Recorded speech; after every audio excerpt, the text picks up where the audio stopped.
All right. In this in this screencast, we'll be looking at the basics of rhetoric through the visual tool that dates all the way back to Aristotle, called the Rhetorical Triangle. Different people will visualize this different ways.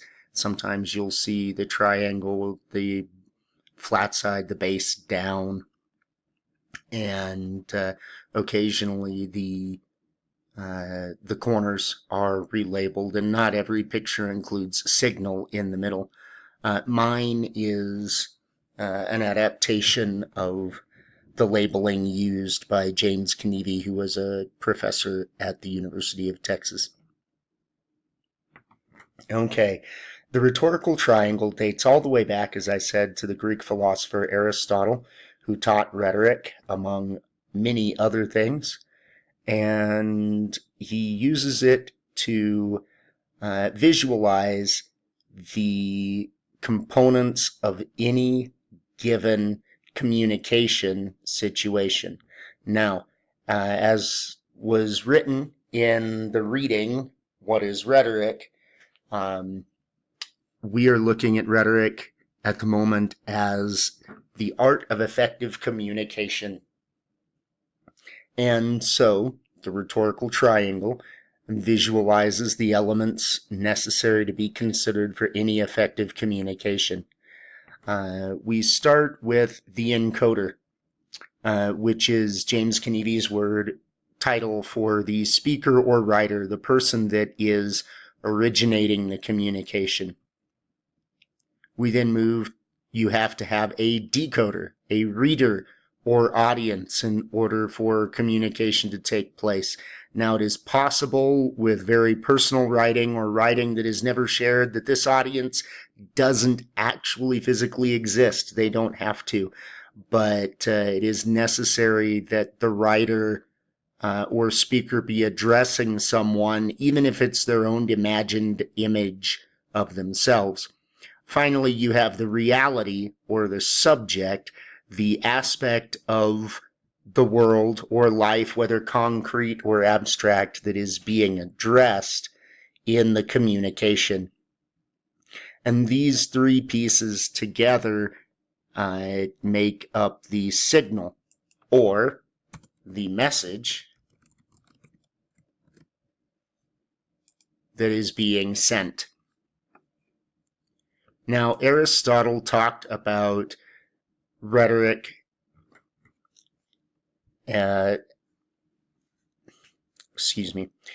Aristotle considered communication primarily from a rhetorical perspective, and rhetoric assumes that we communicate in order to accomplish something.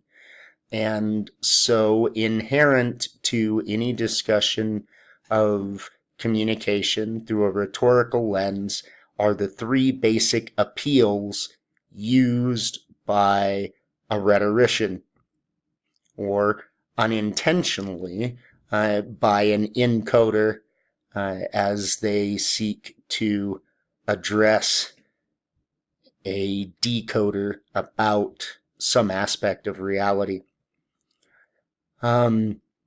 These three types of appeals are ethos, pathos, and logos.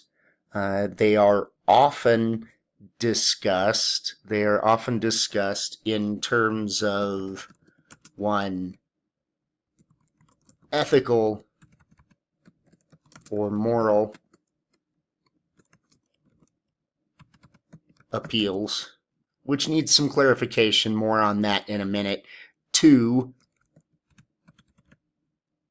let's see, there we go. Pathetic or emotional appeals. And finally, logical appeals. And logical is so close to the original word that it doesn't, we still use it. All right, so let's talk about the first of these, ethical appeal. Okay? While we associate ethics with right or wrong, and thus with morals, it means something slightly different in rhetoric. Ethos refers to and appeals based on ethos refer to appeals based on the person of the communicator. Therefore, I suggest that you should listen to me or believe me because of who I am. So they can deal with proving your morality as a person and the demonstration of values that are shared by the community.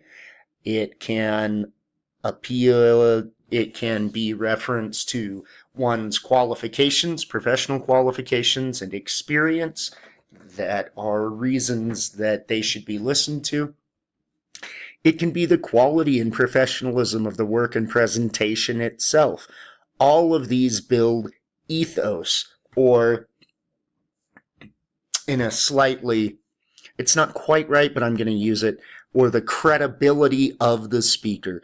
Believe me, trust me, listen to what I'm saying. The second, pathetic or emotional appeals, are just that. They deal with emotions. We are most skeptical, and yet I believe most affected by emotional appeals. When someone uses emotional appeals obviously or poorly, we often feel we read the attempt to persuade or convince as manipulative, and we don't like it. People are supposed to reason with us and appeal to our minds, not manipulate our emotions, inflame our emotions to get us to do things. But the truth is that emotional um, impact is almost always required in order to gain action or commitment from the audience, from the decoders. Just think about how many people smoke even though they know logically that it is damaging their bodies, that it's tearing them apart, that they are so much more likely to die. But knowing that isn't enough to make them quit their habit for most of them. So pathetic or emotional appeals. The person uses an appeal to the feelings of the audience, and it's focused on the audience and how they feel. That's why it's in this corner over here. To make their point and to get their point across, to do what they want to do to the audience. Finally, we have logical appeals. We like to think of ourselves as logical, as thinking and making rational decisions, and logos is very powerful. Actual logic, even the appearance of logic, is very attractive to us. We like it. It makes us feel like someone is being fair and objective, and although none of that is necessarily true. Um, but logic is based on reality. Here are the facts, how they relate to each other. This is what we know, and it's a very structured, focused appeal to the intellect, and that is the basic meaning of the rhetorical triangle. In the next short video, you'll see we deal with applying the rhetorical triangle to a given piece of communication.